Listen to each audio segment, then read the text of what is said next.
Universiteti i Shkodrës Luiq Gurakuqi po intensifikon përpjekjet për ndërkombëtarizimin e programeve të studimit, duke synuar hapjen e degëve tërësisht në gjuhën angleze. Qëllimi është arritja e interesit të studentëve të huaj dhe zgjerimi i bashkëpunimeve akademike ndërkombëtare.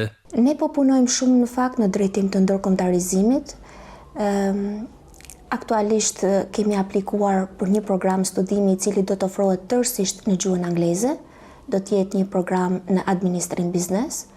Por gjithashtu po punojmë që edhe në kurrikulat shqiptare të kemi të ofrojmë lënë në gjuhë huaj për të nxitur, për të rritur interesin e studentëve nga universitetet e huaja. Një tjetër hap i rëndësishëm në këtë drejtim ishte organizimi i javës ndërkombëtare, e cila shërbeu për shkëmbimin e përvojave mes studentëve dhe pedagogëve nga vende të ndryshme. Kjo kthehet në një traditë të bukur në fakt, e cila mundson zgjerimin e rrjetit të Universitetit të Shkodrës në bashkëpunime jo vetëm Erasmus, jo vetëm CEPUS, por pse jo edhe në tërheqjen e studentëve për më gjatë në Universitetin e Shkodrës. Ndërkohë, edhe pse viti akademik 2025-2026 po shkon drejt përfundimit, universiteti ka paralajmëruar një tur promovimesh në disa qytete të vendit dhe jashtë tij. Ky tur synon rritjen e numrit të studentëve dhe forcimin e profilit ndërkombëtar të institucionit.